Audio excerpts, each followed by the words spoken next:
welcome. Almost 30 podcast. What's going on? Hi, everyone. Welcome to the show. It's Lindsay and Krista. Back. It's Lindsay and Krista. Mm-hmm. How are you? We just repeat each other the whole time. Yes, we've had three interviews today.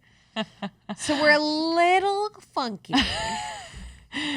I'm coming back every 6 to 8 weeks, and we're doing just very focused work on our interviews, which has been really, really fun. But I mean, the art of maintaining energy through conversation is an art. It's truly an art. Mm-hmm. Today has been the interviews we've had have been very energy giving. Yes, life-giving for sure. Also, Shan, who's on the podcast today, a friend of ours, when she came in, I was just reminded of how natural she is.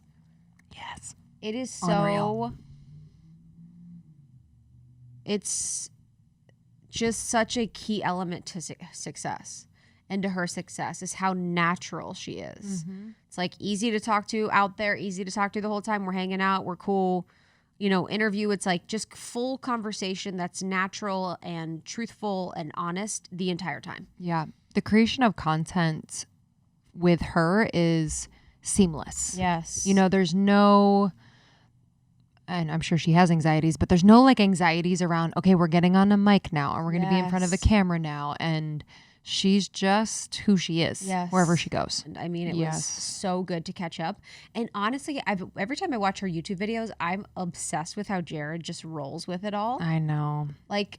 She was just convince Shan to be on everything. I was like, oh, you have no idea. I'm like, no. And Shan came on the show probably 3 years ago. Mm-hmm. We talked about sex and relationships, and it was just so amazing. And then she did our live show. So she did our live show in LA in the end of 2019, I believe. Yep. Or maybe in even December, which was so powerful. And then sort of everything shut down. She's now in a house. She now has a baby. She has a husband. And she's really just evolved her life in such a beautiful way. Mm-hmm. Yeah, I loved how, and I feel like just in knowing you and knowing your experience with, but it's like the things you have resistance to are some of the things that one, teach you the most, but also are just the most beautiful parts of your life now. Whether it's marriage, and with her it was marriage and having a child and all of these things. It's so beautiful. Yeah, there is. And I noticed that even in friends or people, it's whenever someone's ugh, whenever you're kind of about something, it's what is that? Totally. Because I was so about marriage. I was ugh, not I was just this is just corny. Mm-hmm. And it's just, well, you're very much against the grain in a lot of ways. So I think to do something that quote everyone does feels cheesy. Doesn't feel right to me. Mm-hmm. And so you have to redefine it. But there is something to that. But we talked about her evolution and really how they were in, Jared, her husband, was a fuck buddy. And then they were in an open relationship for quite some time. She did a lot of videos on that. And then now they obviously moved into marriage and having babies. And she's really been able to let herself evolve through it all very publicly. Yes. Which is really hard. But there's an energy that she carries that makes it not a big deal. Yes. You know what I mean? Like I said that. Which I like to be around. Yes. She's I'm glad I've changed. That's good. That's part of what it is. I was perfect for how I needed to be at the time, and I'm perfect for how I need to be now. And I was like, damn, it's that easy. Yeah, there is something to how she approaches all of these topics that is very new paradigm shifty, where it's people are oh, wow, I can do that. That is possible. I can talk about this. I don't have to be ashamed of this. I can, have my moments in motherhood that are just I'm on the floor and not feeling it, but then I can have my moments where I'm really loving it and sharing that with the world. Yes. Yeah, she's not open for business about motherhood. Yeah, by the way. We talked, so we did her podcast first, which is on Sirius, and we talked about marriage and whether pressuring the man for marriage. And I love that she was oh, I pressured Jared. I was incredibly forthcoming. And I thought I was really cool. I'm oh, I didn't. I'm cool and chill. But it was funny because she's I love your ring. I'm oh yeah, I basically designed it myself. I was oh, here's the designer. Here's how we're going to make the ring. We had the ring for over a year before we proposed. But I was oh, I actually wasn't as chill as I thought. I was chill. You know, that's a spectrum. Well, but there's also something too, and I didn't think about this, but like, yeah, knowing that you design the ring and it's done and it's made and he has it, and then you're like, so when? That's the thing is with the designing the ring, I loved that I did that, but also it's not the whole thing. Maybe it shouldn't be a surprise. Because it's just like stressful. You're like, okay. Maybe the engagement shouldn't be a surprise. Yes. Yeah. Because like in our episode, Shan talks about with hers where she thought it was happening a few different times. Oh my God. And it's just like absolute torture. But it was an interesting conversation because I never thought she would have pressured, in her own words, Jared to get engaged. I like thought the she's same so thing. independent and cool and chill. And then she's like, no, like I really wanted to get married. Like I was like, wow. And she was feeling pressure Yes. from her friends, family, and just as like so basically with what Shan does, she's talking about relationships and sex and those dynamics, and to be someone that is an expert in this field and not be married was commented upon by a lot of people, not the majority, but people, and it really bothered her. And that wasn't the sole reason why she wanted to get married, but she's like, yeah, it like legitimizes our relationship and me. Yes. It's like, who was the person that, Millionaire Matchmaker? Oh, it's Patty Stanger. Wow. Do you guys remember that show? And the beef everyone had with her was that she was never married because she would be engaged. She had like giant heart-shaped engagement rings, like very wild, but she was never married. And it is a thing when you're in that field, people expect you to be. But it's funny because some of the men that are relationship experts. I know. The more player, the better. Yes. It's part of the whole drive. Yes. Well, it's because the women are actually working for their approval. Yes, that is the exact thing. They think they're going to date them or get approval from them or connect with them. And the appeal is there to get advice from them. It's like the carrot. They're like, if I do this program or course or listen to this dating expert, then eventually he'll see me or something. Yes. Something weird. I'm going to do a documentary. I'm going to do a documentary breaking down. Exposing. That is obviously not true for everyone, but I've always thought that was like kind of interesting. But there is a pressure more so for women, like, oh, where's your husband then? If you're a dating coach, relationship expert, you almost have to have the perfect relationship to be seen as serious. For a man, I don't know if that, it's like, yeah. And I just love talking to her about her relationship and, you know, the concept of an open relationship. And like, I think people hear that and they're like, oh, you can fuck other people. Yes. But there are definitely different levels of an open relationship, and she describes hers. And when she said it out loud, I was like, like, I don't know, that's not extreme. And I don't desire that right now, but I'm like, that for me does not like tarnish the core of the relationship. If you're flirting with someone or like having an intellectual relationship where you're like deeply connected in that way. Yeah, I think people define it differently. You know, like some people might not be cool with flirting. Some people totally. There was this. I had a moment. Well, you guys know I listen to Christian rock now. So one of the Christian rock artists. This is a funny thing about me. I get interested in things, and I just follow my heart. Throttle. So I was listening to this Christian rock artist, and his wife did a live, and she was saying one of their boundaries was not to pray over another person. And so she's like, I don't feel comfortable with you praying over another person. A woman in particular? Yes, any woman. So in church, you cannot pray over another woman. So if a woman came up to him. So I think in these type of church, I don't know. Okay. I think in these type of churches, they're very churchy, where they're like praying over where you're like, God, you know. Okay, got it. I'm like, show me. Like a form of Reiki, or you're like putting your hands on their shoulders or their head or something. Okay. I have no idea. That's the extent, was hearing that interesting sentiment. And I was like, oh, that's an interesting boundary. Yeah. It's not a boundary it's an intimacy for her. Yes. And I was like, wow, I would never have that boundary, and I don't, you know, people can do whatever works for them. But I was like, oh, that's interesting. And then so with Shan's open relationship, it's like she can flirt, They can have intellectual, it's just kind of being more fluid. And this sort of freedom has really given them the ability to show up in the relationship as themselves, as being independent and all these things. And so she's really reclaiming, taking back, defining the relationship to be what it should be for you. And it doesn't have to be open in any way. It can be open in some ways. It can be, in sexual ways. It can be open in others. But yeah, I think it's interesting. I guess, would you say, in what ways would you say your relationship's open? I'm really not attracted to other guys. And that might change. That might change where I'm like attracted to other people, but like obviously don't pursue that. But I'm really not. But I think flirting, like innocently flirting, I don't know. To me, like she mentioned that part of their open relationship is having like a dinner. Yeah. But like Shan has dinner with like girls all the time and guys all the time, like one-on-one. So I'm like, I don't even know if I can instate like. I don't think that's bad. I'm okay with that. I think I'm okay with it, but there's like an intimacy to that for sure. So if there is this, it's funny. I'm like, I'm okay. I'm like, Justin never leaves.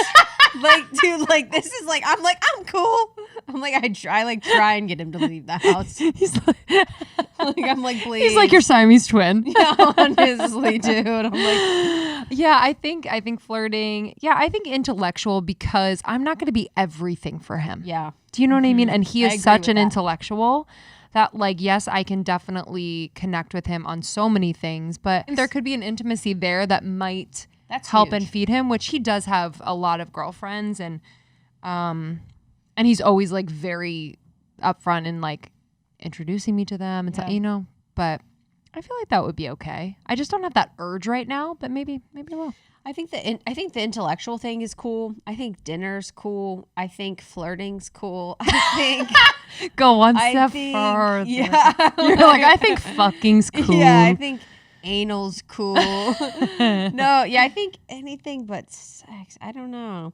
Kissing? Yeah, anything but sex. Kissing, no. Yeah, no. Okay, so say kissing. Sometimes when I'm in the shower, I'm like, I'll think about that. I'm like, what if I walked in and he was just kissing someone else or something?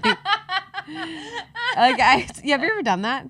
I thought you were gonna say like you like pretend you're kissing someone else on the little shower door or something. I'm making out with like my shampoo bottle.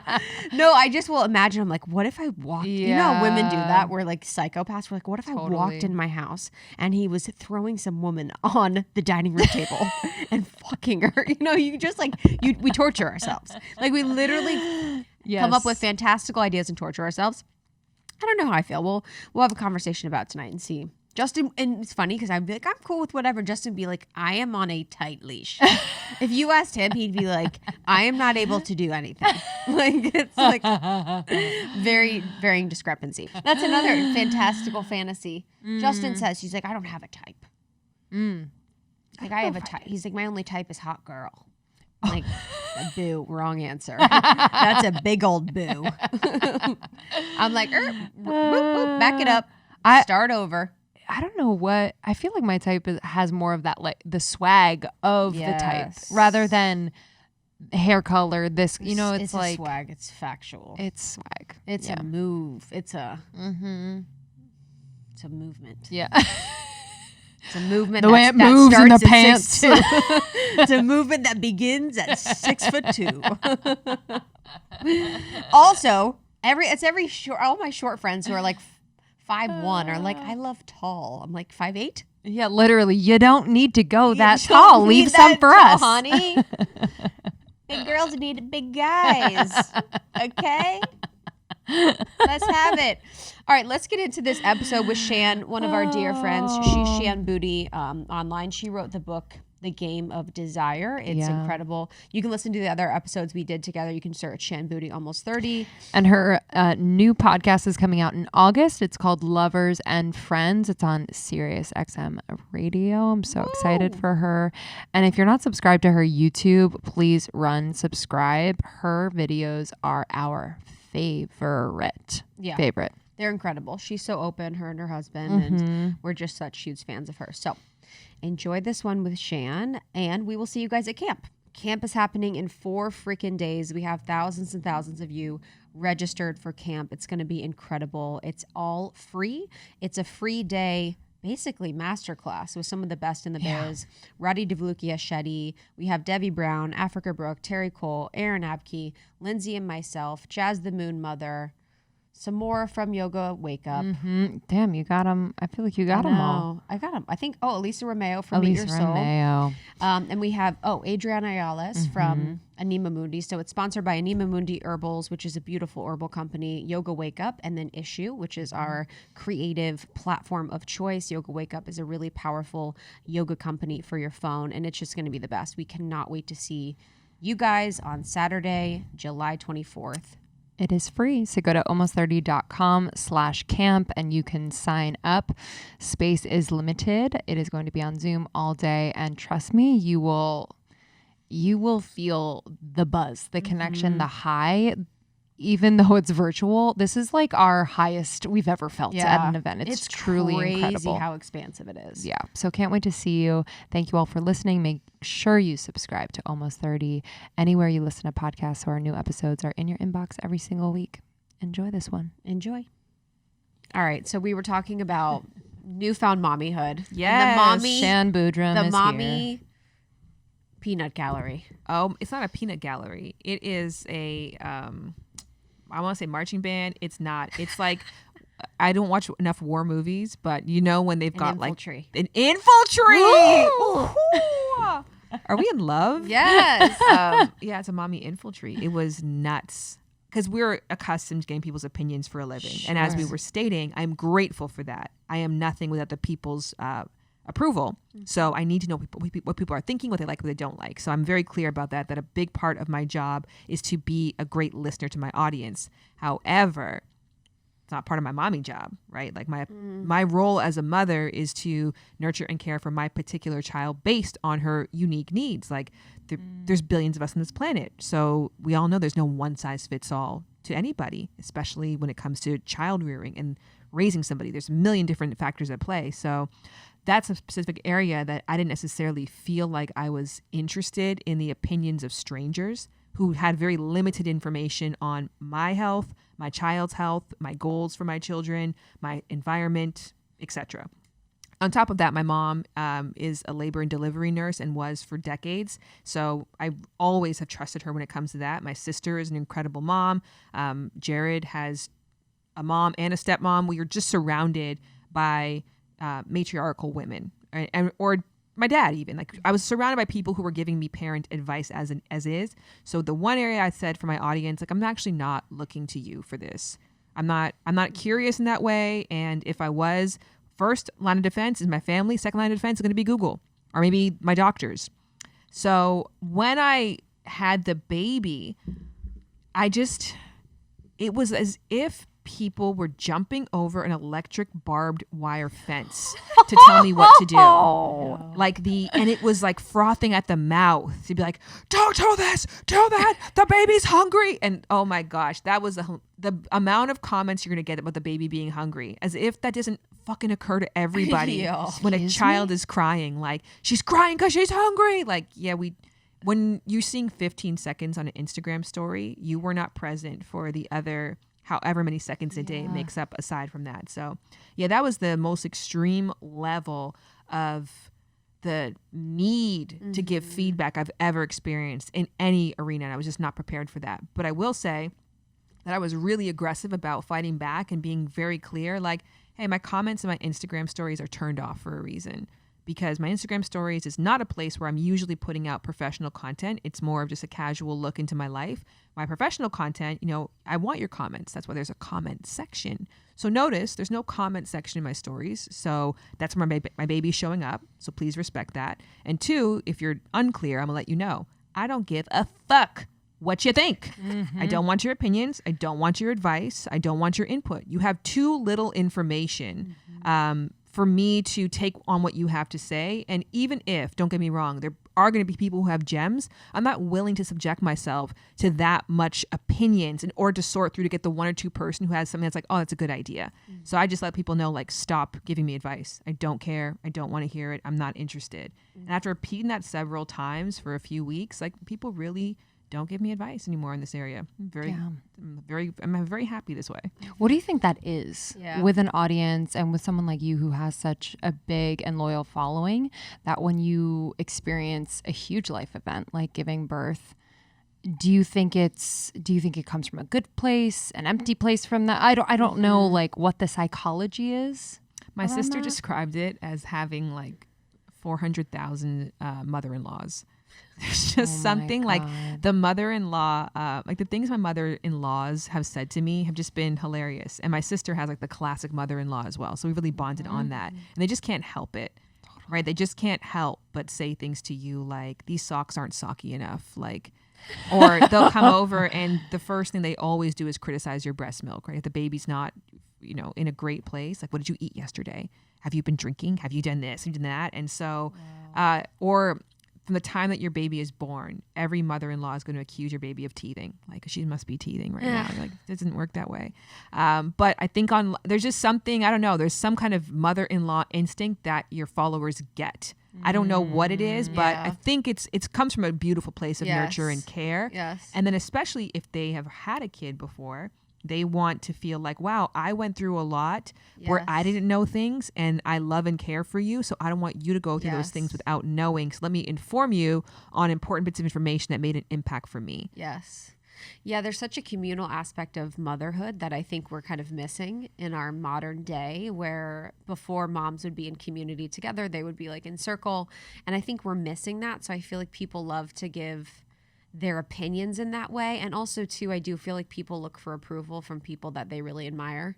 So it's like if they give you the piece of advice about your kid that really makes an impact, it's validating for them because they hold you in such high regard. Yeah, I can imagine that. Yeah. And I think that's an excellent point. Yeah. And I actually had people message me and say, like, how dare you tell people not to support you in this way? It is so incredibly arrogant, because I can tell you that I'm a first-time mom, and having people's feedback has meant everything to me. And I was like, great, I'll DM them, I'll forward them to you. Yes. Yeah. Like, this is a fire hose, though. Like 400,000 people, that's not normal to get that advice from people. And that's also, too, like a different way of living. It's like, some people live for the advice and input of other people, and some people don't. Mm-hmm. And I think you can pick and choose. Yeah. And it just became again, maybe it is, like you made a great point just now. I am not somebody who felt isolated in a motherhood community. I've had a lot of physically present people. And especially when I first gave birth, I had my sister came down, my mom was present, my sister's entire family. Like, there was a lot of opinions, and we have a really active household. People are constantly coming through. So I never felt isolated as a mom. And even I think my fourth trimester or postpartum was so successful for me because I was surrounded by people. I was not isolated at all. So for that reason, I just didn't crave community from the online community. And that's just not where I necessarily looked for that support system. For sure. What about your own like intuition as a mother? Did that, because you created that boundary, did that kick in ways that you didn't expect? No. I would like to, what's interesting, because sometimes I think about, my dad is somebody who will always look to say something controversial. And so that's a hilarious if everybody else quality. Likes Drake, he hates Drake. If everyone wants spaghetti, he needs tacos. It's kind of like Justin. So I have that in me sometimes. And so I feel like I have to always assess that through that lens of like, do I really feel that way? Or am I just trying to be edgy right now? Because people often ask those questions about motherhood. Like, did you feel a deep sense of love? Like, did you feel love you never experienced before? Or like, I always rolled my eyes when people would be like, oh, me and my bestie. I'm like, that lump of flesh? Like, your best friend can't talk, can't make jokes, can't go to the club can't with go to you. club, I've actually seen never that. puts I'm like, money what? in. They don't talk. Yeah. I'm like, They sorry, cry. They shit in their Literally. pants I and felt that expect too. you to I'm clean like, it. oh, I will say you called your cat your best friend. my cat's my best friend. That's the whole thing. To your best friend, you called your cat your best friend? My cat walks around. I'm like, you're my best friend. That's actually fucking true. I said I have 3 best friends, and you're one of my best friends. And Lindsay was right there. It's a mental problem. Okay. What about your cat warrants that title? Like, what are they providing? There's just. By the way, an I'm not knocking energy. There's an energy of best friendhood. It's just like a funny thing to say. Your cat has not even come by once. She's my best friend. I know. She's my best friend. She not knows at all how you checking feel. on you. She knows how you feel. It's just kind of like a funny thing to say. Maybe I would call my kid my best friend. But we're talking about you. So, yeah, I don't know. I don't know if I had any motherly instincts per se. Or it's like that intuitive. I don't know if like, was there some things that were sharpened when you became a mom? You notice how biologically, like certain things, for example, your breasts respond to the baby. So if the baby cries, your milk lets down. And so your boobs literally fill up with milk if the baby is in distress, because your body is like, oh, maybe the baby's hungry, which is my favorite Instagram comment. Every time somebody said that, I'm like, you should write a parenting book. Where can I find feed your baby? Where can I find your work? Where can I find your work? Wow. Here are my coins. Where do I send them? All of it. Great advice. Hunger? Yeah. Never thought. What a concept. Yes. But I think your body definitely has that. And then I think for me, it wasn't necessarily instinct. It was getting to know the baby as an individual. So I just became the person who just knew her better than anybody else. So I feel like my curiosity, if anything, was heightened. So my devotion, not devotion's the wrong word, but the fact that I was willing to acknowledge I didn't know, I think was the thing that was the intuitive part of me of like, I don't know shit. So like, let me learn. And I was so thirsty to learn. And then I was so observant as a result of that. I feel like that's always been a part of your personality, is your ability to learn. And I think that's so important. Yeah, it's also interesting too, because you're such you have your own identity. So it's not like when you were having the baby, this is what I perceive, you weren't looking for that to be your identity.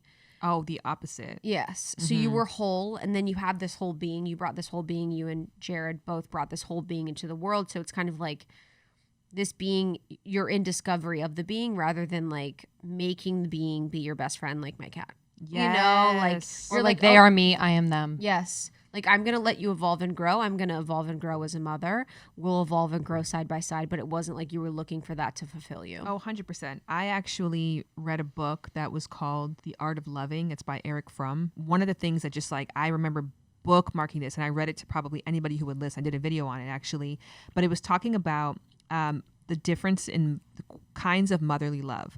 Like a lot of mothers have children because they love babies and they want to love a baby. And then some mothers have children because they want to love an adult.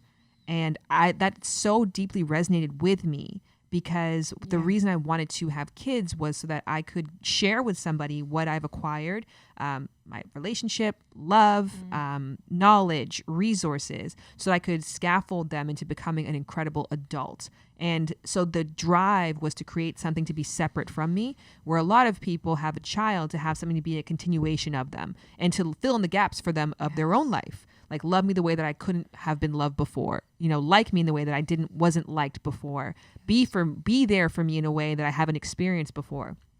And I feel like my mom was like the poster child of that kind of love. And it caused a lot of friction in our relationship because as I grew older, my mom didn't know how to love me as a teen or as an adult. And she was constantly trying to infantilize me because she had me to have a baby.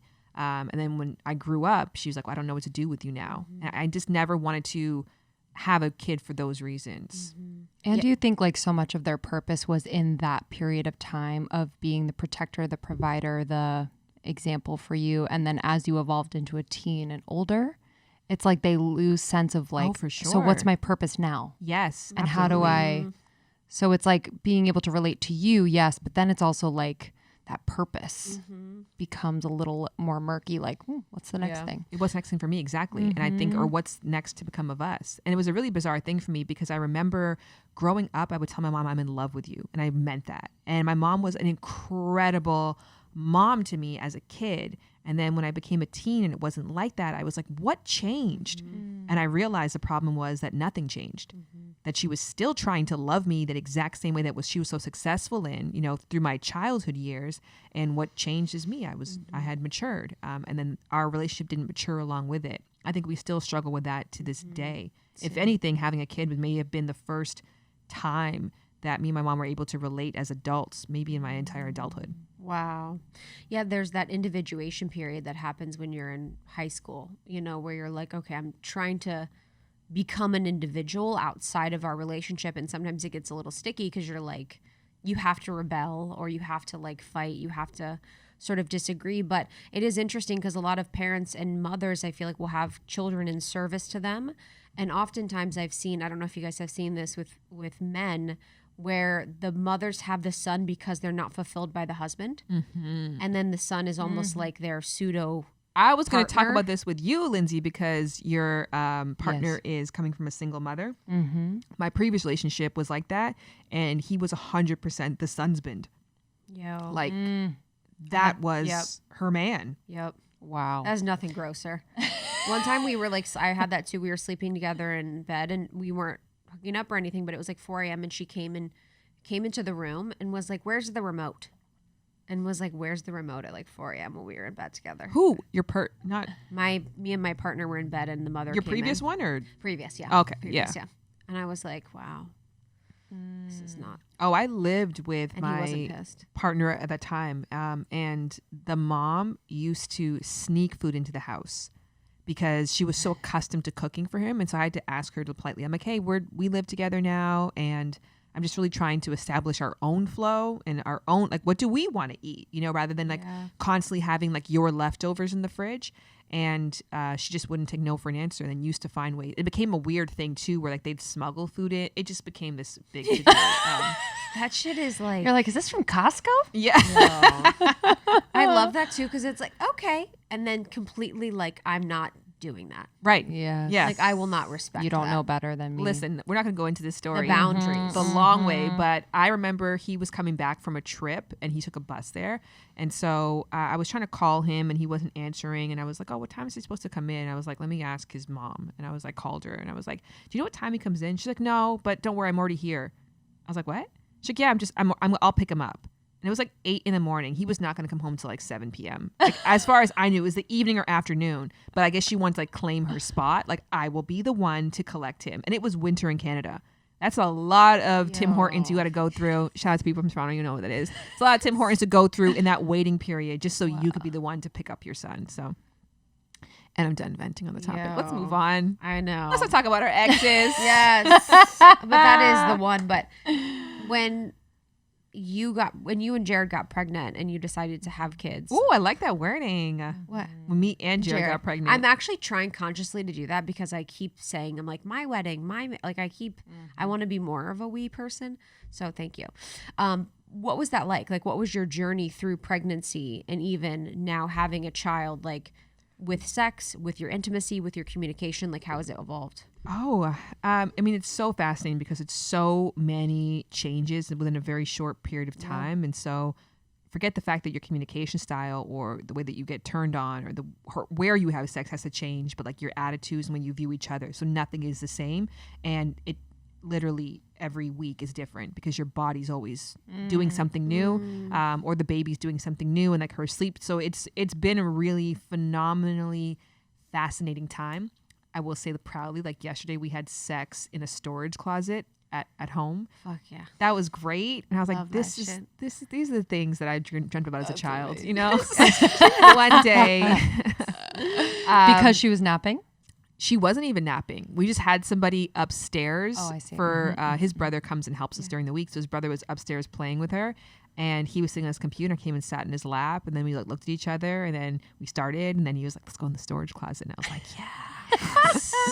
You're like, this mama gets down. Yeah. It's been pretty great. But I mean, there's been some not great times. Jared was audibly disinterested in sex while I was pregnant and had told me that. Like, I'm just not into pregnancy sex. And that was difficult in its own way. But also I had to be empathetic because it's kind of a weird concept to be penetrating the canal that the baby will eventually come out. It's not even like it's a separate hole. We weren't doing anal, which maybe if we would have added that in, it would have been fine. But it's the idea that I'm like knocking on the baby's door. And that I think was very strange. Then of course too, the way you can have sex is very different because nothing is fast at all. You're so uncomfortable and nothing feels good. Your body feels alien. So every position takes minutes to get into, which is why you just stick with one usually. And it just is, it's just not, it wasn't the jam for him. And that was a time that I didn't realize as a woman how unaccustomed, and this is a pretty privileged thing as well too, but I'm used to going out in the world and people looking at me in the eyes or looking at my body or looking at my legs. Like I'm used to knowing where the attention is going to shift, but as a pregnant person, it's literally always to the belly. So people will look at you and like, so they're automatically registering you not as a woman, but like as a vessel for another life. Like you're secondary in those moments. I'm like, wow, like I don't feel desired. And then it was a pandemic too, so there was no flirtatious energy from the world. It just felt very I felt asexual. And then on top of that, my partner also was saying to me, like, I don't enjoy, our sexual time together. So that was a difficult period to go through. But I didn't care. I think like at 37 weeks too, when I realized that sex could induce pregnancy, I was like, I don't care if you want to or not. Yeah, I was going to ask what that conversation was like, because if you had desire during that time, and does it feel good when you're pregnant? Like, is it like, could it feel good? Second trimester, yeah. First trimester, you just I felt so sick that no, but second trimester, you have double the blood volume, you have increased circulation, and then as a result of that, like everything is more sensitive and more engorged. It's like being hyper aroused. I found that actually too, like there's an A spot, and I'd never experienced like A spot pleasure before, and during pregnancy and then afterwards, like that's been a really big erogenous zone for me. Where is it? So it's A spot for anterior fornix, which essentially means like an archway around the cervix. So your vagina is not like a straight hole into the womb, right? Like it's a curve. And on top of that too, you've got the cervix, which is the neck, for lack of a better term, of the uterus. It's very small. So around the cervix, there actually is like an area, so a gully. And if you get in there, there's a lot of pleasurable sensitive tissue around that. So it's the best way to access the A spot is through the middle finger because it's the longest finger, and then really jamming it up there and then pressing forward. And so you were playing with that, but I guess I just want to sit on the conversation between you and him on not being attracted to women that are pregnant, because I think for a lot of women, when things happen in the bedroom, we take it very personally. Yes. If he can't get hard, if he's not into period sex, if he's not into all of these things. So how have you been able in your life to, and that's why I love watching you and Jared's videos when Jared's in, like he just cracks me up. But so how do you pull that apart from like being something that's defining you as a person and your attractiveness, but a conversation about preferences and like things and making it less personal? It is deeply personal, but I have to also acknowledge that the other side of me not making myself available to that information is being in the dark. And nothing hurts more than that, where I know something is different because, you're so plugged into your partner, especially Jared and I work together and we live together and we create a life together. So there's not a lot of space for us to conceal how we feel. And neither one of us are Leonardo DiCaprio, not a great actor. If you're not into the sex, I'm going to know. But if I don't create the space for you to explain why, then I'm in this weird void of trying to fill in the gaps for myself, which actually might lead me to a darker truth that's not representative of his feelings. So I knew that even though he was saying things to me that were hard to digest and were hurtful in many ways, I had to create the space for it because I wanted that honesty. And then through those dialogues of us putting it on the table, we could figure out, well, what are we going to do about it?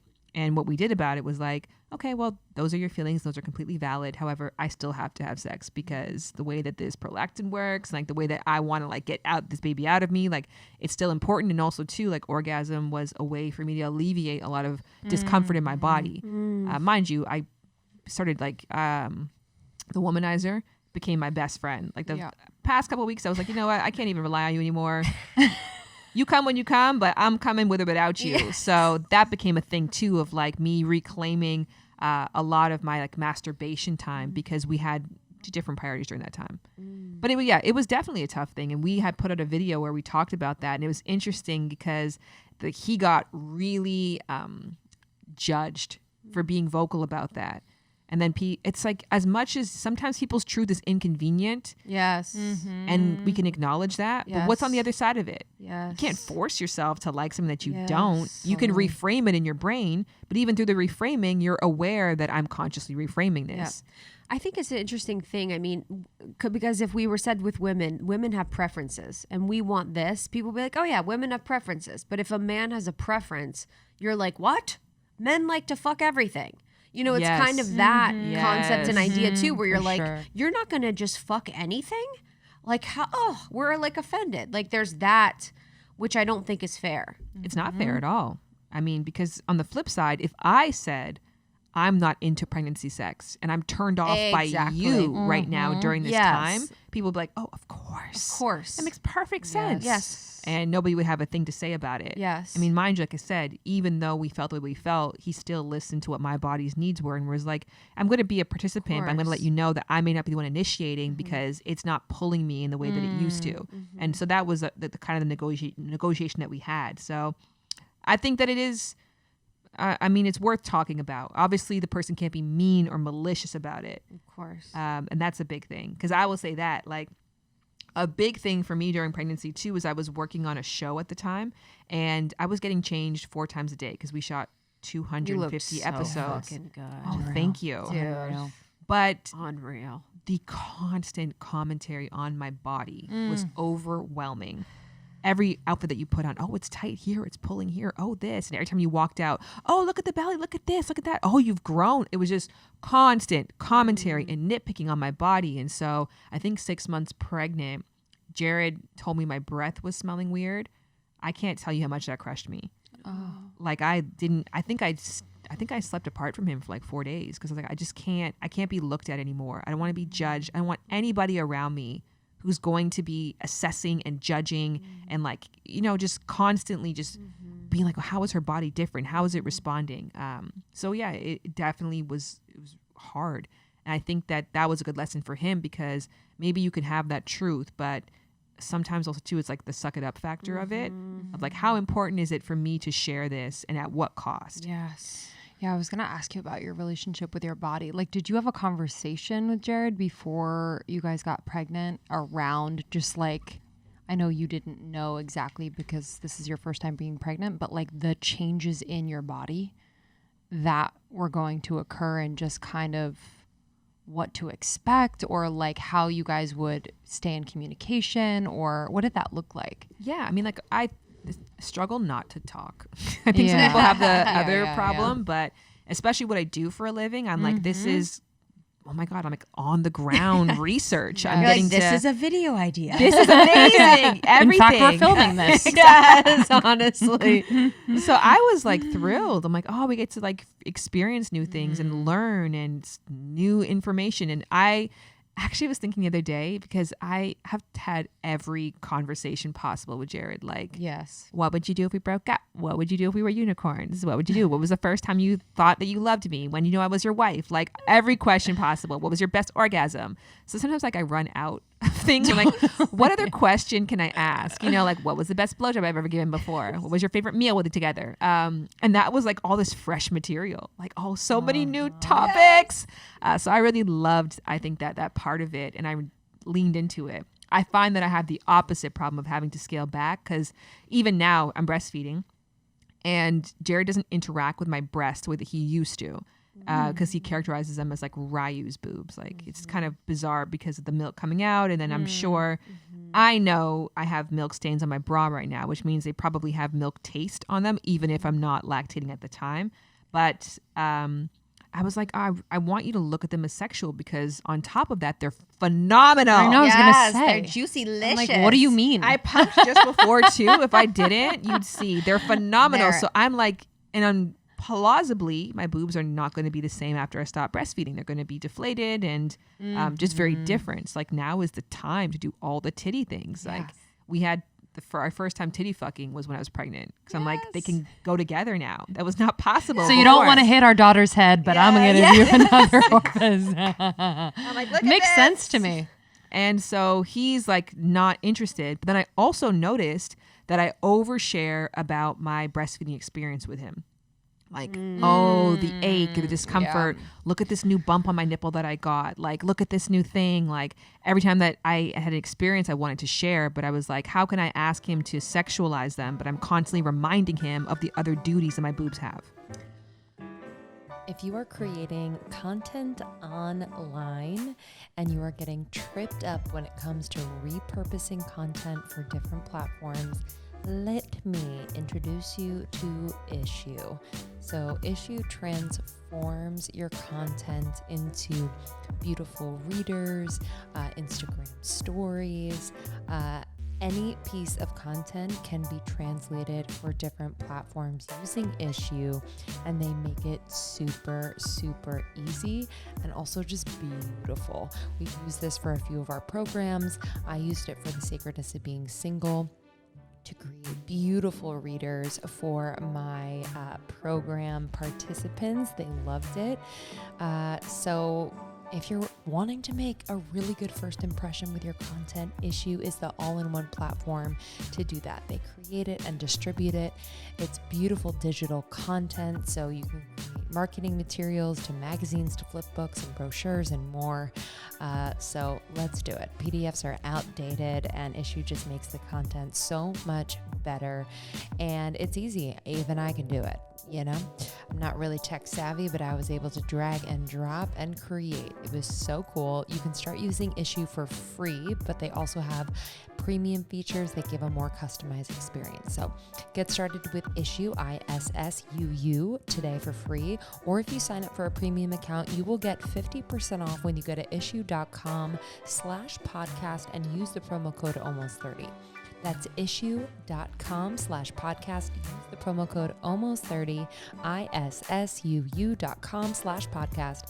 Use promo code almost30 at checkout for your free account or 50% off your premium account.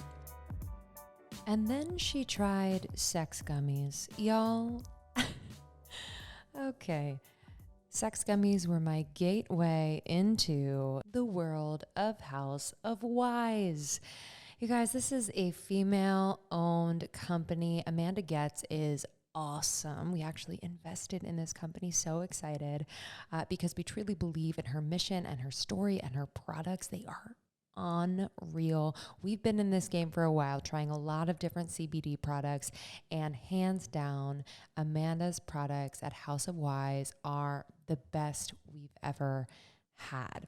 So I was talking about the sex gummies. Let me tell you a little bit about them. So for me, they just allow me to be more relaxed in my body and just feeling so, so good. They are made of 200 milligrams of horny goat weed extract, plus 100 milligrams of maca root extract, plus 10 milligrams ashwagandha, and 50 milligrams of full spectrum hemp-derived CBD in every single gummy. These are functional ingredients like the horny goat weed. Yes, that is a Chinese herb, which has a key ingredient, icarin, which has been known to increase blood flow to all the right areas while promoting increased energy and stamina. So they're incredibly thoughtful about what they put in their products, making sure that they are effective, work quickly and well, and I just love them. I also love the stress drops, are another star product on my shelf. So these are made of 50 milligrams of L-theanine to promote calm and 50 milligrams of that full spectrum hemp-derived CBD. Amanda and House of Wise is on a mission to change that negative stigma around CBD. If you think about it, we have like a few glasses of wine and it negatively affects our sleep. Why don't we take a little CBD and improve our sleep, for example? So she is on a mission to make sure that women can take control of their sleep, sex, stress, and wealth with House of Wise. You can subscribe so that your favorite House of Wise products come directly to your door every single month. That's what I would recommend. Anytime I run out of one of these, I'm like, oh, right, it's coming. It's going to be at my door. So just take care of that for yourself. houseofwise.co. You can use our code almost30 for $20 off. So that's houseofwise.co. and you can use our code almost30 at checkout for $20 off. Krista was FaceTiming me the other day because she just received her pressed bouquet from Pressed Bouquet Shop, and we both like started crying, just remembering how special her wedding was. And y'all, her bouquet was gorgeous. So the Pressed Bouquet Shop turns once in a lifetime florals, like florals from your wedding, into lasting works of art. So she's going to have this forever in her home. This is a women-owned and run business. Very proud to be partnering with them. And they basically create these gorgeous pressed floral frames and resin preservation, and they just do it right, and they are so careful and thoughtful, and it's just really, really cool. So you can send your flowers within 7 days after the event, and they accept from across the US. Locals may drop off and visit the storefront, which is super sweet, and it's just such a great gift. So this is really great for group gifts to the bride from the bridal party. And you can also like create a beautiful gallery wall. How about the bridesmaid bouquets and your bride bouquet, maybe the boutonniere? It's just so, so lovely. So if you'd like to try Pressed Bouquet Shop, please do for 10% off when you use the code almost30 at pressedbouquetshop.com. And please, please, please tell them we sent you with the code almost30 at checkout. You're going to get 10% off. You can preserve these memories. They're going to become gorgeous pieces of art. And this is also an incredible gift. Okay, ladies, who needs to improve their period experience every single month? Yeah, raise your hand. Okay, I have a recommendation. I am in love with this brand. I've been using them for years, actually. I'm ahead of the curve. Thank you. Flex. So I started using the Flex disc a couple years ago. This is a one-time use menstrual disc that fits perfectly inside your body. I wear it up to 12 hours. It holds as much as 3 super tampons. That is correct. It just took like maybe a couple days to get used to just kind of the, flow of putting it in and taking it out. But after that, it has been easy freaking peasy. I love it so much. You can wear it during sex. Yes, you can.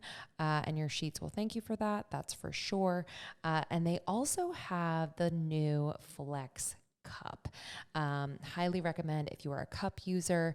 It is made from the medical grade silicone that is perfectly fine for your body. And it's just great. So Flex, Flex, Flex, go get it. Flex discs are my recommendation.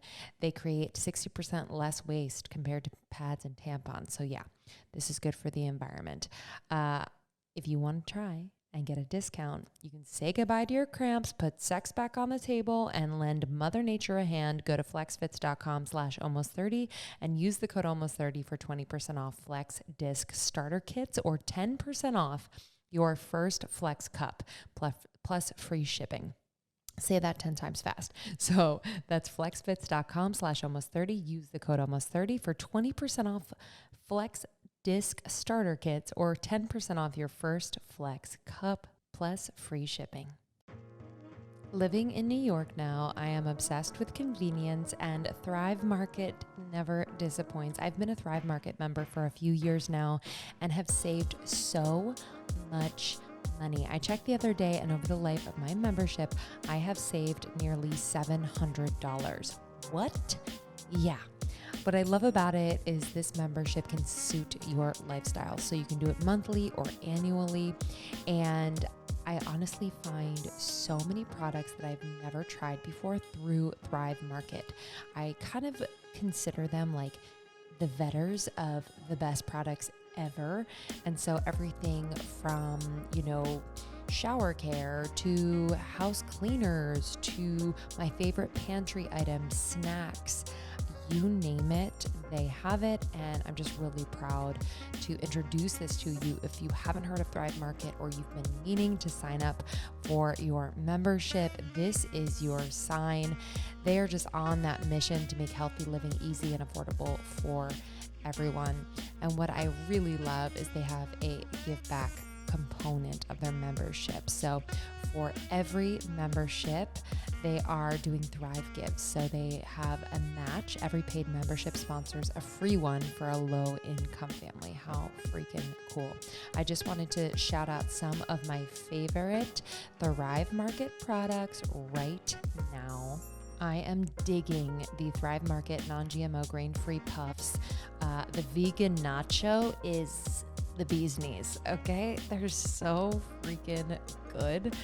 They also carry brands that you know and love, like Lesser Evil, Primal Kitchen, Chomps. Listen, they've got it for you. Trust me, you're gonna have a blast perusing Thrive Market. They also have great ways to categorize and search, and they have great recommendations too. So for our listeners, you know it, we got you. Go to thrivemarket.com/almost30. Join today to get $20 off your first order and a free gift, which is so cool. That's Thrive, THRIVE, market.com/almost30 to get $20 off your first order and a free gift. Thrivemarket.com/almost30. This brings up just a question around, like, because of the nature of what you do and the content that you create, and just the fact that you are such an inquisitive and open person in the relationship, do you feel like it doesn't allow him the room to maybe explore that for himself, to be more of that? I'm asking because I experience that sometimes in my relationship where, like, I feel like I'm more vocal, like in the bedroom. And he's like, oh, that's just not me. And I'm like, oh, I wonder if I pulled back, would it allow more space for him to be more of that? And we've talked about it, but I don't know if that's, I don't think it would, but I'm just curious about that, like the balance or the lack thereof, whether like pulling back would maybe shift how Jared would like approach some of these things. I don't know. Yeah, I think, you know, what's fascinating is this is, you guys don't make content together, right? You and your partner. He's very private. Girl, you better force that shit on, because you know what that's been a saving grace, I think, because I created a platform where his voice was necessary. And so it's necessary for him to share his perspective by virtue of that we're creating things for each other. So I think without that piece, it might have been like, this is a you thing. But yeah, that's such a good point. Show him the check. Right, show him the check. Show him the check, honey. You gotta With the tell him nature about of what he Prius, does. Lamborghini put in Yes, you gotta show him You about gotta the cars. You gotta reframe tell him them. about the data and the check. That's how you get him in. It's interesting thing about the not wanting to have sex when pregnant, and also to your boobs. And I think men have this fear of that, like, primal instinct sometimes, like, where it's like, oh, I'm gonna hit the baby. You know, they like, it's almost like a good guy complex where it's like, I don't want to hit the baby, or I don't want to use the boobs in a way that's disrespectful because now this beautiful being is using them. And I love this person. I don't want to like say these things to her that are like raunchy and dirty. And there's like a compartmentalization that men sort of do with women and things that they love, where it's almost like the primal aspects and elements are saved for like one night stands, one and night side stands. pieces. Yeah, you know what I mean? Yes. Or I guess it's like the Madonna whore complex. Yeah. You know? Yeah. I wonder if there's a little bit of Oedipus in there too, of like, you know, resisting the urge to sexualize your mom, and as a result just like completely putting it like moms are not sexual ever in any capacity at all. That's interesting.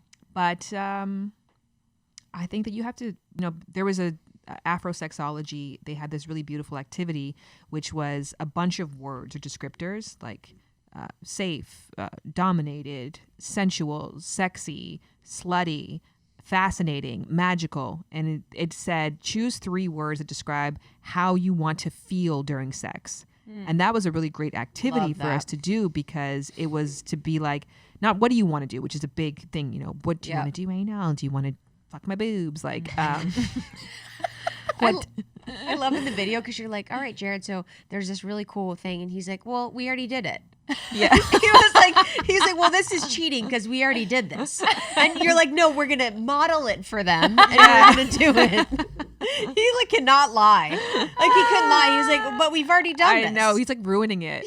He's just like, I know we did You're it. like, we're The modeling audience it for them. doesn't know that we did it. So pretend. Yes. That was a good activity though, because I circled slutty on there and he didn't guess that I would have done that. And he was like, oh, like why? And I was like, I think maybe because of the momliness, you want sex to be a different opportunity for you.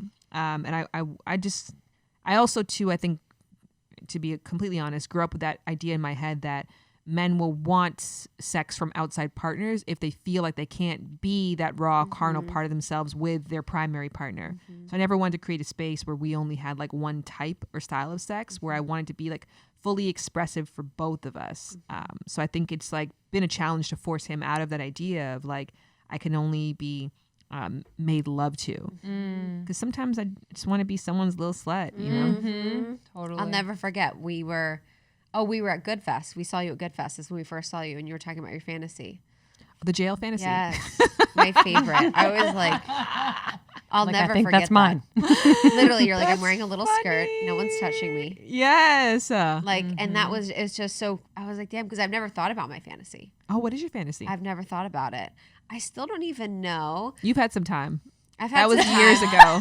I've had some time since. I feel like mine's pretty wrong, and I wouldn't want to say it because then everyone's like psychoanalyzing. They're like, oh, is that because blah, blah, blah. I'll say off air. Okay, do you know what actually Esther Perel has a book called Mating in Captivity, which I thought was very freeing because it talks about like fantasies aren't literal, they're Yeah. interpretive, Yeah. like Yeah, a that's dream. So it's not like I don't want to go to a jail. Let's be clear. But So true. What's the feeling? How do I want to feel? How do I wanna Yes. feel? That's What's yours, like ravaged? I want to Slutty. feel ravaged. Ravaged, Yeah, I want to yes. feel like people can't contain themselves. Yes. Yes. Like I am so sexy. Yes. I think, yes. Where it's like so, mine's like it's so wrong. They want me so bad. It's like they're going over the wrongness Yes. of it all. But it was interesting too what Jared said in that video about the words, because he said something about when you said you wanted to be slutty, like the way you grew up, you were never seen as that. And there's people where he grew up that were seen as that. So they'd want to be seen as the opposite. Yes. Where it's like people he knows that he grew up would want to be seen as the good girl. Yeah. And then you didn't grow up. You grew up in just like a middle class, or so people with being slutty was the wrong thing. So it's like you kind of wanted the opposite experience. I think also too, I mean, we've fought so long not to be slutty. Yeah. I think a lot of women, Yeah. you know, the anti-slut complex. And so my 20s probably focused on me not wanting to be viewed as slutty and to be viewed as quality, like a primary respectable partner, as a lady, as a goddess. And so I've done that and it's enjoyable. And now I'm like, what about that slutty thing that I've been running away from for so long? What does that feel like? And especially within the context of a loving, Yes. I respecting think that's the relationship where we just know it's like role playing. So I want that experience while knowing that when this is over, I'm going to be treated with the utmost of respect, like an equal partner. But in this moment, like, tell me to like suck on that dick, you dirty. I feel like the container. Look how not good I am at this. That's how looking at us in the eye, and you're like, tell me, like, so it's hard. I feel like the container is so important The because I do container's feel like it's everything. different now that like we live together, we're in a committed relationship. Yes. Whereas before, when we were kind of pseudo dating, if I were to be like quote freaky, he'd be like, who else are you doing this with? What is Yes, this? And I'm like, what do you mean? Yeah, I just that's want to do it true. with you. Dude, Justin, when we were dating, I flew to New York, and it was the night we had our first kiss. We had our first kiss, and we came home, and I was actually blacked out. I was drinking then, and I woke up butt ass naked, but we didn't do anything. And he was like, who else is she getting butt ass naked for? Like, had that Yeah. thought. He was like, oh, is she? But it was because I felt comfortable. You felt liberated. And you have to comfortable. justify that. Yes. Instead of being like, she is so cool. What an Yes. interesting life she's lived. She must be really interesting experienced. gal. First I kiss? actually have the opposite. I have the problem with Jared with trying to get him to open up in his sluttiness. Oh, Yeah, same with Sean. Preach. Yeah. They've been sure. so shunned for their men have been really stuffed in their masculine expression of sexuality where it is seen as bad, and I think they're terrified Yeah. to And do it. even if you say you want it, he's still afraid that Yes. it's a test. Yes. That like a really big. Cops are gonna come out. You're like, whoa, not Yeah. consent, bitch. Exactly. This is not consent. I really want him to like. I've several times like while I'm doing something sexual, like I was giving him oral once, and I was like, "Tell me about another time that you've gotten oral. Like, tell me the story of it." And like while I'm giving you oral, Dope. I'm like, "It's gonna be the hottest thing ever." He's like, I don't remember any." That would be Justin. That would be Justin. And I'm like getting pissed now. I'm like, "You don't." He's like, remember. am I allowed to like You don't fantasize remember. about another woman Yeah, while you're honestly. sucking my dick? Exactly, because he was like, I thought it was a test. yes. And I thought you were trying to like get me to like recall a time that we've done it. I was like, no, like it's okay that you've had experiences with other Yes. people. And for me, looking at you, because there's so much of, especially when you're in a long-term committed relationship, of a need for separation. Yeah. Especially during like Esther Perel says that like it's in air that fire grows. If fire is smothered, it goes out. So you need that separation. So seeing you as a separate being who's had a sex life and other people slobbing on your knob and other desires and fantasies and people who've seen you naked for the first time, like imagining that version of you that's lusted, like that someone out there in the world is masturbating based on a memory they had with you 10 years ago is actually very intriguing and arousing to me. Yes. So I kind of need those I actually love experiences. that. Yeah. I love that. And it's also too like a way to bring in like kind of a porn element, but it's like of something Real life. Yeah, like a fantasy porn element that existed. But I've always felt like that too. I'm like, the most sexy parts is when you know your partner's desired. Yes. And you're like, dude, your partner's fine. I'm like, I know. I love that. My favorite. Yeah. I'm sure they love love that that. too. You know, it's, what do you I don't know, but I guess it's sort of a thing because like Jared will go out and then he comes back. I'm like, who flirted with you? He's like, nobody. I'm like, oh my God, I have the lamest dude. Like, I want there to be like, you went out and nobody Yes. threw that pussy at you. Like, Yes. why'd you come home? Get Yeah. back out there. But I think the condition He's like, that they no one. had You're like, conditioning. loser. is like, I can't flirt. I can't have these like, you know, Yes. it just. What Yes. does he get jealous if like people are flirting with you? Does that turn him on? Because I do feel like there's I love something it. around, you know, I feel like, yeah, everyone's insecure, has those insecurities. I feel like it with Shan, it triggers him a little bit where he's like, wait, what do they have that I don't? Oh, explain more. Yeah, I feel like when we go out, like even being in New York now, and he is like such a social person, I'm like, can I tap out of some? Because it's so intense, but it's actually really fun because I notice him noticing other people notice us and or me, and like I'm like, this is my dude, and I'm so proud. I'm like, but he, I think, has his eyes on everything. Where he's like, you were talking to that person for like a little bit, like what's going on there? And I'm like, I don't know, because no one was talking to them. But it doesn't I freak feel like me it's out. early in the relationship you have that. Yeah, it doesn't freak me out. I'm like, oh, there's just that part of him that is a bit insecure, and 9 years of me rejecting him. You know what I'm saying? So it's almost like he has to catch up to the fact that, oh, I'm not going anywhere. And also, like, there is that desire in me to not necessarily just like have these blinders on only towards him. It's not because I desire someone else, but it's like Part of your expression. Yes, exactly. Thank you.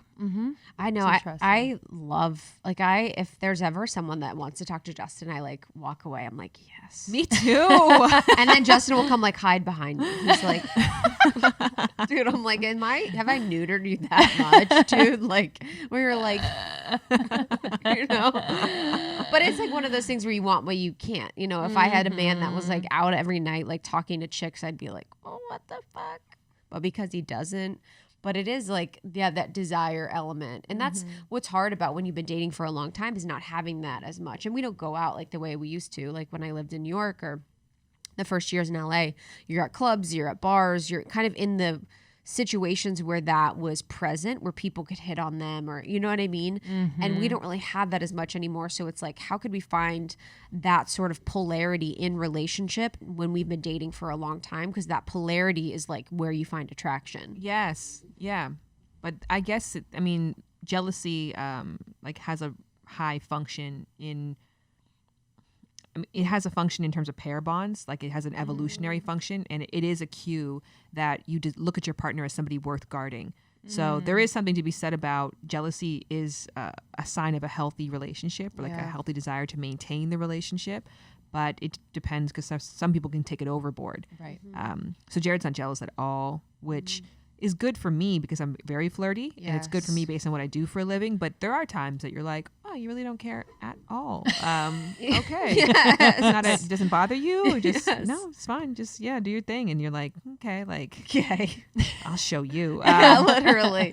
But I how do you find it? Do you feel like it's a compliment? Like, what is your relationship with the jealousy? Yeah, I take it first as a compliment. And then I also want to have a conversation about it because he's very much in his head. Like he'll just think about things over and over and loop it and think of all the scenarios. And so I want to kind of talk it out where it's like, you know, what about this bothers you and or what about this makes you feel insecure? Like, is there a way in which, you know, we can have a conversation so that you know that anytime I'm like talking to people and or they're looking at me and I notice that they're looking at me, it's not this possibility that I am thinking about someone else and wanting to leave you, but rather it's just this, for me, it's just very simply like, oh, I noticed someone who's really attractive. I'm like, I want to look at them. And same with him. That's a whole thing where there is a double standard, a little bit of a double standard. Cause I notice when he looks at girls and I'll like call it out and, or just like notice and I'm like, yeah, she's gorgeous. You know, like, I don't know, but with him, it feels a little bit more charged and like unprocessed. So that's why I'm just like, let's talk about it because I'm down to. Yeah, there's such a Unhash it. shame. Like I used to have so much shame around if Justin would look at another girl. I always laugh. I always say, I'm like, we'd be out like in New York at dinner and I'd be like watching his eyes. And if his eyes would like go to the left, I'd be like, what is he looking? Like I would, literally we'd be at dinners and he'd be like, I just looked over because the server was coming. And I'd be like, keep your eyes on the table. Like I was batshit crazy. I was so insecure. Like anytime, and it's interesting too, like, but women are really intuitive. And it was almost like I would facilitate the energy of him potentially looking at another girl and her looking at him because I'd be so fearful of it. So it's almost like I'd create the environment where that would happen and I'd be like, just so like worried. I'm like, oh my God, I didn't know what the fuck was going to happen. But I feel so much better that I'm on the other side of that because that kind of life is so exhausting. So exhausting. So exhausting. You're never safe. You're never relaxed. Everyone's a threat. You know, you cannot live that way. And to be on the other side and now where we laugh, where we see girls, like I'm like, yo, did you see that ass? Or like, you know, we like laugh about it. It's like, and it's more attractive. Yes. He can be himself. He can like be like, Yes. yo, and I can be like, yo. And you know what I mean? It's like, this is liberating that we're saying what's true. Yes. It's also sexy. I mean, I would say this, like people who are in relationships are, especially a man in a relationship is very attractive because we're so accustomed to men having to hunt for mates or look for mates or be on the prowl. And so when you already have somebody at home, there's an ease around that you have. You can talk to people with more confidence. There's no neediness attached to it. Like there's just this relaxed energy that's very sensual and that's Yes. secureness. Different. So I think having a partner who exhibits that same secureness is really sexy. I think one of the things that he and I did, now that I had an aha about this, is that our relationship started out as an open relationship. And that was primarily because we were fuck buddies and we moved in together. And so we needed a title to explain what it is that we shared. However, while this was happening, there was a person that I perceived to be my soulmate. I have a podcast episode with you guys coming out. And in it, we talked about at a time I was in a relationship where I felt that I knew enough for the both of us that we'd get married. So it was this person that I projected onto them this forever. And they left me. And I had to make up, truly to reconcile with the fact that this person that I knew so deeply was my person didn't want to be with me. Fast forward, me and Jared are together having this fuck buddy relationship and this guy comes back around. And now the opportunity to like make this dream come true a reality is back on the table. And so Jared and I moved in together simultaneously while I'm getting to re-entertain this fantasy that didn't get to happen. And so I had to be very clear, like I need to play this out. This has been in my mind for so long. I mean, it's a dream that died and I had to reconcile with that. But now I need to know, was it ever really possible? So he was with me and living with me while I was basically entertain the idea of being with somebody else forever. And I think that was difficult for him, but also was a part of our arrangement. So we talked constantly about it. But it's almost like, when you almost die and then you stop fearing death because you saw what it looked like and you realize like, it's going to be fine. Like, so what? Life's over. Every time on mushrooms. Yeah. Like, cool. Like, whoa, cool. Yeah. This is what it's like. I've been afraid of this thing this whole time, but now I'm here and looking at it and it's not that bad. And so I think that for him, because that was like built into the beginning of our relationship, like he already has pictured losing me. He's already let go of the idea of not getting to be with me and realize on the other side, he'll be totally fine. So that's so interesting. Yeah, that's what before our wedding, that was kind of what we got to that point where like, what if we completely lost each other and didn't get married? I'd be like, oh, I'd be great and you'd be great. And it's like the choice of being together. Then you know that people are actually coming together for the truth after you explore that. Because if he was like, no, you need to choose. That's what's hard about the pressure for marriage, which we talked about on your podcast. It's like, but if you're pressuring, then what's the decision that they want to make? Because he allowed you to do that and have freedom in doing that. And then you came to him, so he knows for sure that it's him. Because you were able to explore that. And there's something to that confidence and to that truth. But he can't know for sure that it's him because he can know that it's for sure him over that other dude. Yeah. There's still 6 billion others or how many ever billion others I could pick, right? And so like I think that True. Idea, not necessarily that you're choosing me, but that I'd be okay even if you didn't. Yeah. And also grateful that every day, and we constantly choose each other every single day. Yeah. And history accounts for a lot of it. It's not we're not going on a day-to-day basis. Like we've built so much. I don't desire to dissolve anything, within a month. But if we have years of miscommunication and misalignments, that on the other side of that, there's still a possibility for you to reconnect with somebody else and be totally fine. But I don't know. It's an interesting thing. Sometimes like our relationship is still fairly open in that he can come to me today and say, I want to go on a date. And that isn't like cause for us to be like, and we're ending our marriage. He can come to me and talk about feelings for other people. But I think because he hasn't, which is not a hack that I would suggest as anyone try to Jedi mind trick somebody into. But that's just the way that it's shaped out, oddly enough, in our relationship. Because it's a complete possibility and a total freedom, it's never even been a request from him. And I can imagine having a child together has kind of maybe shifted that, like just shifted that view on that freedom for people that who want to explore an open relationship. How would you recommend like setting up those parameters and or conversations so that it is as healthy as it can be? Because I feel like people going into it might have perceptions of what it looks like, and there's not really room for kind of that healthy exploration. Yeah, I think, mind you, like every label is it's something for fast consumption for other people. A label shouldn't define what you are. Like apples, right? Like you have a section of apples. Within those, you have Fiji, and then you've got Granny Smith. Like there's all these nuances. And within the Granny Smith, there's all these other sub-tiers. And then there's the one that's lumpy and the one that's round. So, but nobody has a time to sit down there and like go on these in-depth explorations as to what relationship is. So open is a fast consumption title. So it doesn't mean the same thing for me as to somebody else, and etc. So if you don't look at it like this is a one-size-fits-all label that we're throwing on and a routine that we're throwing ourselves into, I think it can be great, because the real thing is open to what?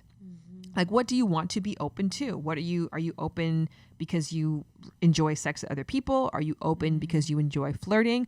Or I genuinely believe, when I'm saying this because he'll never listen to this podcast, but I believe that Jared just doesn't like to be told what to do. So I think a really big thing for him is having the open to making the choice, even if he necessarily wouldn't. Yes. For him, being in any type of, I had this aha with him once where we were like going out together to like look for cars, and he was like, I want to eat at 1 p.m. But then we saw somewhere we wanted to eat at like 11. And I was like, oh, let's go right here, right now. He's like, I don't want to eat yet though. I was like, well, who gives a fuck? This place is here. It's now. Like the timing worked out. So we literally went and I got the food, and then he just walked around with this like box of food till 1 p.m. And it was the hottest day. And it was driving me nuts of like, do you want to stop somewhere and just eat your food? Like, can we stop? Like, he's like, no, I wanted to eat at 1. And it's just so important for him to do things his way in his time. And so I think putting him into a structure where it's like, you can't look, you can't do this, you can't do that, you will be doing this, you will be home at this time. I think his spirit. So I think he was just open to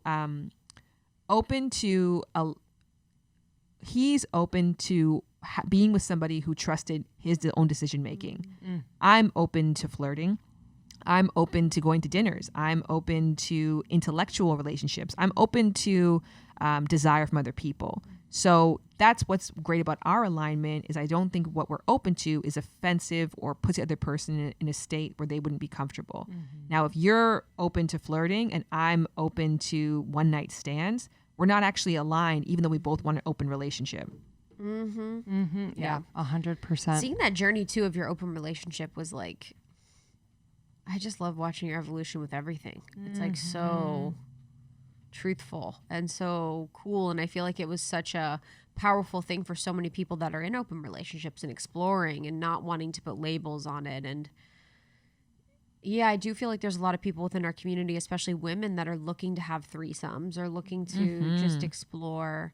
And you can be open to a threesome without being open to you having an individual relationship with another person that doesn't include me. What would you suggest? Have you worked with people that want to have threesomes? Like, what has been that process like for supporting someone in their effort to want to have a threesome? Yeah, I think closing down the notion of the slippery slope. Yeah. That once you do that, then what else comes afterwards? The gateway drug. You can do that and then just do that. Yeah. For years and years, and then decide to stop doing that or decide to add more to that. So not being afraid that saying yes to something is inadvertently saying yes to 20 other things that you're not comfortable with. So I think allowing that pressure to come off and just say, if we both really want this experience, that we can really just lean into that and be open to how awesome this can be without trying to put restrictions out of fear of what could be or what might come next. My phone's on Do Not Disturb and this person got through. I'm like, are we friends like that? Yeah. My phone's like, they're calling. Yes. You need to know. They've got money. Yeah. I want to talk about just last thing, the suck it up factor that we were talking about. And I think that's so, I think that's truly such a huge part about, that's been successful in our long-term relationship is really like, not saying shit when it doesn't really matter to you. Yes. You know, so that when you do say shit, you know it's serious. And I feel like it's like there's just so many opportunities that we have in relationship when you live together, when you, especially for you guys working together, when you're parents, whatever, that you can say shit where it's like, oh, toilet seat's up again. Yeah. Da da da da, all this stuff. And it's like that just creates this tension that like I make every decision or I make every opportunity to try and make the decision that's going to create the most peace, but true peace. So I can be like, I can actually let this all go because there are things that are going to bother me that I can rightfully bring up, but just giving as much grace as possible and really just like only saying shit when it really matters. I refer to it as the shut the fuck up filter. Yes. That's really what it is. That so much of your success in your relationships is not just based on communication and what you say, it's what you don't say. Yeah. It's the things that because in every other relationship, we do this. Like how many of us do our moms know how we actually feel about them or feel about anything? Her pudding. Right? Like you're like, I haven't liked that pudding since 95, but I will go and eat it every Christmas because it's important to you and it brings you joy. And maybe the honest truth is that like, I'm not into the consistency of it, but what makes me more happy is the light that you get in your eyes when you're like, made your favorite pudding, right? Like, and that matters more, you know, in a job setting. We don't tell our coworker like the way that they do this kind of rubs us the wrong way because it's more important that they just do that thing anyways. Yes. And then knowing that it's not always the truth doesn't always set you free. Sometimes it actually it can entrap somebody into feeling like they can't trust their own intuition anymore. I think it happens especially in partnerships where if I'm always critical of what feels right for you, then you stop trusting your own gut and instinct. And then as a result of that, you don't feel like anything is truly yours anymore. So I do think a big part of being in partnership, again, like I said, it's not just about communicating in what you say. It's giving your partner the grace of not subjecting them to every single thought that you have. Yes. And I think it's also like bringing up every little thing is a way to make, in my experience, make me feel comfortable. You know, so it's like managing my environment and my experience so that I'm not dipping into zones of severe discomfort where I'm doing it the way another person would want to do it. Yes. And I've just noticed that moving in with him, where I at first was like bringing up all these things, and yeah, some things are important to me.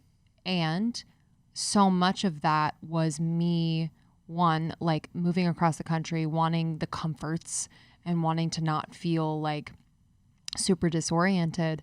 But I've learned so much more about him and myself through shutting the fuck up. Yep. Most of the time. And he's kind of adopted that too, because yeah, it's just you sense the surfaceness of when you bring up so the dishes, so this, so that. It's like, what is this really about? And so if it gets to the point where I feel like it's festering, I'm like, okay, I have to check in with myself first before I like attack him.